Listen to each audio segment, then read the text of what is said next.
आज हम शुरू करने जा रहे हैं रसायन विज्ञान। 11th क्लास केमिस्ट्री में कंटेंट ज्यादा है, इसलिए इसका बेसिक पढ़ना जरूरी है।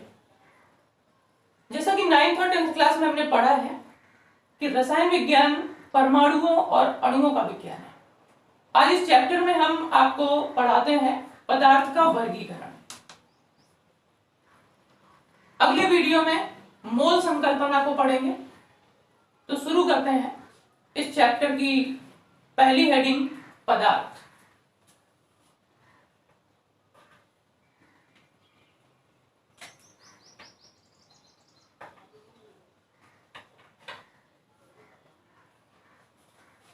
पदार्थ को हिंदी में द्रव्य भी कहा जाता है, इंग्लिश में इसे मैटर कहते हैं।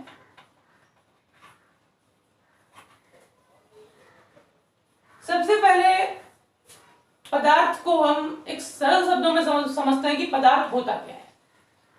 इस ब्रह्मांड में पाई जाने वाली कोई भी वस्तु जो स्थान घेरती है, जिसका अपना द्रव्यमान है, वो पदार्थ कहलाती है। इस तरीके से हम पदार्थ की परिभाषा लिखेंगे। हर वह वस्तु जिसका द्रव्यमान होता है और वो कुछ स्थान घेरती है, पदार्थ कहलाती है।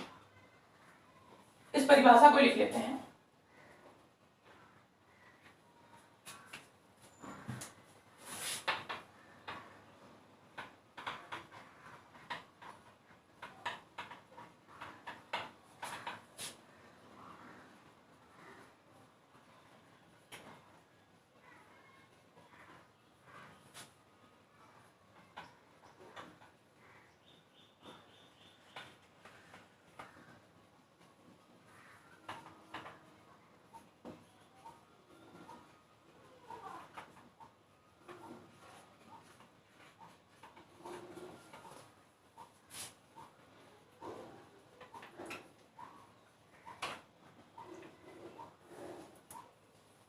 पदार्थ कहलाती है।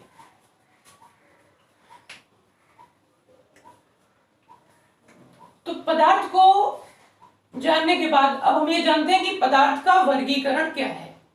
मुख्य रूप से पदार्थ को दो भागों में विभाजित किया गया है। इसका वर्गीकरण दो तरीके से किया गया है, भौतिक वर्गीकरण और दूसरा रासायनिक वर्गीकरण।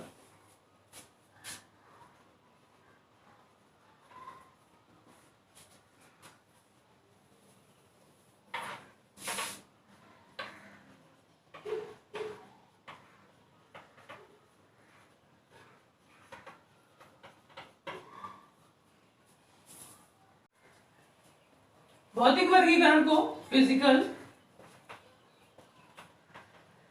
क्लासिफिकेशन,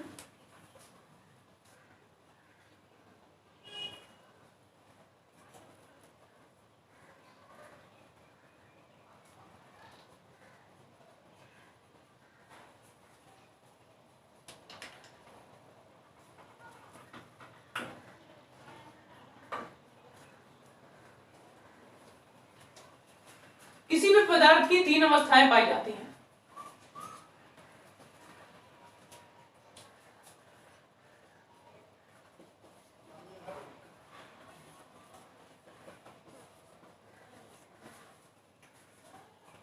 तो कोई भी पदार्थ तीन अवस्थाओं में पाया जाता है, जैसे ठोस, द्रव और गैस। अब ये बात आती है कि कोई पदार्थ ठोस है तो क्यों है, द्रव है तो क्यों है और गैस है तो क्यों। जैसा हमने पढ़ा था कि रसायन विज्ञान अणुओं और परमाणुओं का विज्ञान है। तो कोई भी पदार्थ परमाणु से और अणु से मिलकर ही बना हुआ है। किसी भी पदार्थ की सूक्ष्मतम इकाई परमाणु कहलाती है। उन परमाणुओं से अणु मिलकर बनता है।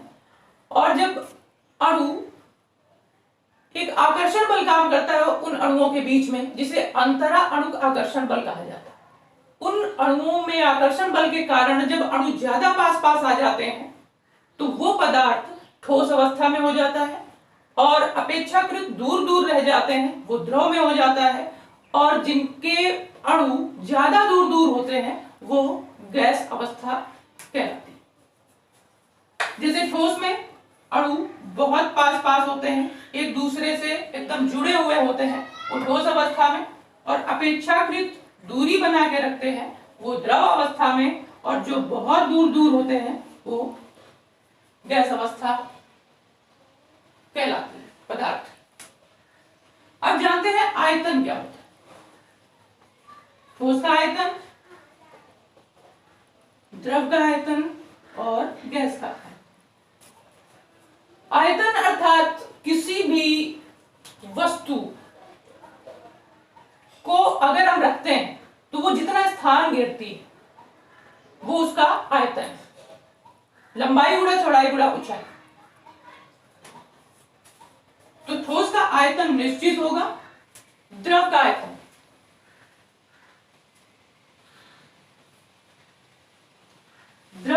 भी निश्चित होता है, क्योंकि कोई भी द्रव मतलब कोई भी पदार्थ जो तरल अवस्था में है वो द्रव है। यहां पे हमें कंफ्यूज नहीं होना है द्रव्य और द्रव में। द्रव्य अर्थात पदार्थ, द्रव यानी लिक्विड या कोई भी पदार्थ जो तरल अवस्था में होता है, जैसे पानी है, तेल है, इस तरह की चीजें। तो यहां पर मान लीजिए कि हमने कोई द्रव लिया 1 लीटर, तो उस जैसे दूध 1 लीटर दूध है, उसको अगर हम किसी टंकी में डाल दें तो भी वो 1 लीटर जितना ही स्थान घेरेगा। उसको हम पेट में डाल लें वो भी 1 लीटर जितना ही आयतन घेरेगा। जिससे ये पता चलता है कि किसी भी द्रव का आयतन निश्चित होता है, ठोस का आयतन भी निश्चित होता है। अब जानते हैं गैस के आयतन। गैस का आयतन अनिश्चित होता है। ये कैसे? जैसे मान लीजिए कोई छोटा सा बॉक्स है, उसके अंदर हमने कोई गैस ले ली, जैसे मान लेते हैं अगरबत्ती का धुआं है, उसको हमने भर दिया उस बॉक्स के अंदर, तो वो कितना स्थान घेरेगा? जितना वो बॉक्स है। और उस बॉक्स को अगर हम खोल देंगे तो उससे जब वो धुआं बाहर आएगा तो पूरे कमरे का आकार ले लेगा। मतलब इसके अणु पूरे के पूरे कमरे में फैल जाएंगे और ये पूरे कमरे का आकार ले लेगा, जिससे ये पता चलता है कि गैस का आयतन अनिश्चित होता है। अब जानते हैं ठोस के आकार के बारे में। कोई भी ठोस पदार्थ, उसका आकार निश्चित होता है, जैसा कि हमने पिछली कक्षाओं में पढ़ा है। जैसे मान लीजिए ये मार्कर है और ये एक ठोस पदार्थ है। अब इसे हम किसी बीकर के अंदर रख दें तो भी इसके आकार में कोई परिवर्तन नहीं होगा, किसी ग्लास के अंदर रख दें तो भी इसका आकार परिवर्तित नहीं होगा। इसलिए ठोस का आकार निश्चित होता है। इसके बाद द्रव का आकार। किसी भी तरल पदार्थ को, किसी द्रव को, जैसे पानी, दूध, तेल, इन चीजों को जिस बर्तन में डाला जाता है वो उसी बर्तन का आकार ग्रहण कर लेते हैं। इसलिए द्रव का आकार अनिश्चित होता है, क्योंकि इन्हें जिस भी बर्तन में रखा जाएगा वो उसी का आकार ग्रहण कर लेते हैं। इसी तरह से गैस का आकार भी अनिश्चित होगा। हमने एक सिरे का पढ़ लिया भौतिक वर्गीकरण। कोई भी पदार्थ, उसकी 3 भौतिक अवस्थाएं होती हैं, ठोस, द्रव, गैस, और उनका आयतन और उनका आकार किस तरह का होता है इसको हमने पढ़ लिया है। अब पढ़ते हैं रासायनिक वर्गीकरण के बारे में। तो रासायनिक वर्गीकरण में भी इसे 2 भागों में बांटा गया है। पहला है शुद्ध पदार्थ और दूसरा है मिश्रण।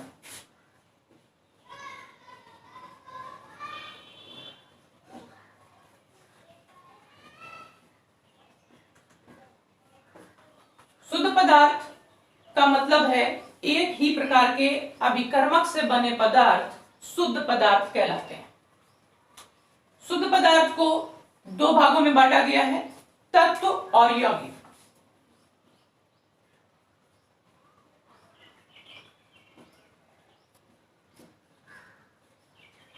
तत्व को इंग्लिश में कहते हैं एलिमेंट्स और यौगिक को कहते हैं कंपाउंड।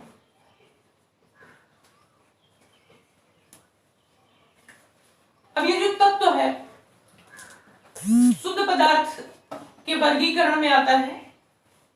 तत्व का मतलब हुआ, जैसे उदाहरण के रूप में समझते हैं, ऑक्सीजन, हाइड्रोजन, O2 और H2।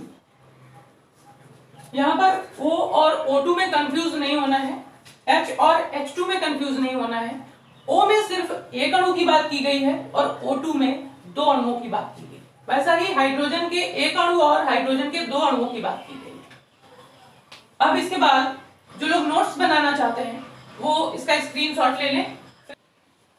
अब आते हैं रासायनिक वर्गीकरण पर। रासायनिक वर्गीकरण में किसी पदार्थ के रासायनिक वर्गीकरण को दो भागों में बांटा गया है, शुद्ध पदार्थ और मिश्रण में। शुद्ध पदार्थ को कहा जाता है प्योर सब्सटेंस और मिश्रण को मिक्सचर। शुद्ध पदार्थ एक ही प्रकार के अभिकर्मक से मिलके बने पदार्थ को शुद्ध पदार्थ कहा जाता है। इस शुद्ध पदार्थ को दो भागों में बांटा गया है, तत्व और यौगिक। तत्व को इंग्लिश में एलिमेंट कहते हैं, यौगिक को कंपाउंड। अब जानते हैं कि यह तत्व क्या होता है। एक ही प्रकार के परमाणु उपस्थित होते हैं वो तत्व कहलाता है। और यौगिक, यौगिक को इंग्लिश में कंपाउंड कहते हैं। यौगिक में विभिन्न प्रकार के परमाणु यानी अलग अलग तरह के परमाणु एक निश्चित अनुपात में होते हैं, वो यौगिक कहलाते हैं। जैसे जल, यहाँ पर जल में दो तरह के अवयव देखने को मिलते हैं, एक हाइड्रोजन और दूसरा ऑक्सीजन। हाइड्रोजन की मात्रा है 2 और ऑक्सीजन 1। ऑक्सीजन का सिर्फ एक ही परमाणु है, इसलिए जल एक यौगिक है और इसमें इनका रेशियो होता है 2:1। इसमें दो तरह के अवयव है, हाइड्रोजन और ऑक्सीजन। और ठीक दूसरी तरफ तत्व में एक ही प्रकार के परमाणु उपस्थित होते हैं, वो तत्व कहलाता है। जैसे यहाँ पर ऑक्सीजन है तो सिर्फ ऑक्सीजन है, हाइड्रोजन है तो हाइड्रोजन है। अब यहाँ पे हो सकता है कि एक कंफ्यूजन हो रहा हो कि यहाँ पर एक जगह ऑक्सीजन, दूसरी जगह हाइड्रोजन, दूसरी जगह पे हमने O2 और H2 लिखा है। इसमें किसी भी तरह का कंफ्यूजन इसलिए नहीं होना चाहिए क्योंकि ये कहा गया कि एक ही प्रकार के परमाणु उपस्थित होने चाहिए, एक ही परमाणु उपस्थित होना चाहिए, ये नहीं कहा गया है। तो यहाँ पर O2 में दो अवयव नहीं है, ऑक्सीजन है लेकिन उसकी संख्या, उसकी मात्रा यानी उसके अणुओं की संख्या अधिक है। जैसे मान लेते हैं कि किसी एक चैम्बर के अंदर हाइड्रोजन गैस भरी हुई है, तो यहाँ पर क्या होगा, H2 H2 H2 इस तरीके से भर दिया गया। तो यहाँ पर दूसरा कोई अवयव नहीं है, यहाँ पर हाइड्रोजन ही भरा हुआ है इस चैम्बर के अंदर। और H2O में अगर किसी बीकर के अंदर जल भर दिया गया है तो वहां पर H2O एक यौगिक है जो दो तरह के अवयव से मिलकर बना है, जिसे पानी है, चाहे वो नाले का पानी हो, तालाब का पानी हो, किसी नल से पानी निकाल के लाया गया हो या किसी दूसरे देश से पानी लाया गया हो, उसका सूत्र H2O ही होगा। इस तरह से यौगिक भी कंप्लीट हो जाता है। अब समझते हैं मिश्रण। मिश्रण जिसे इंग्लिश में मिक्सचर कहा जाता है। दो या दो से अधिक पदार्थ अनिश्चित अनुपात में मिलाने से हमें मिश्रण प्राप्त होता है। हमें इस चीज का ध्यान रखना है कि यहाँ पर अनुपात निश्चित नहीं होना चाहिए, और यौगिक में अनुपात निश्चित होता है और मिश्रण में अनुपात अनिश्चित होता है। तो इस तरह से कोई भी कंफ्यूजन नहीं होना चाहिए। अगर फिर भी कोई कंफ्यूजन है तो आप वीडियो को बैक करके देख सकते हैं। दो या दो से अधिक पदार्थ अनिश्चित अनुपात में मिलाने से मिश्रण प्राप्त होता है, और इस मिश्रण को दो भागों में बांटा गया है। एक होता है समांगी मिश्रण, एक होता है विसमांगी मिश्रण। तो समांगी मिश्रण को इंग्लिश में होमोजेनियस मिक्सचर और विसमांगी मिश्रण को हेटेरोजेनियस मिक्सचर कहा जाता है।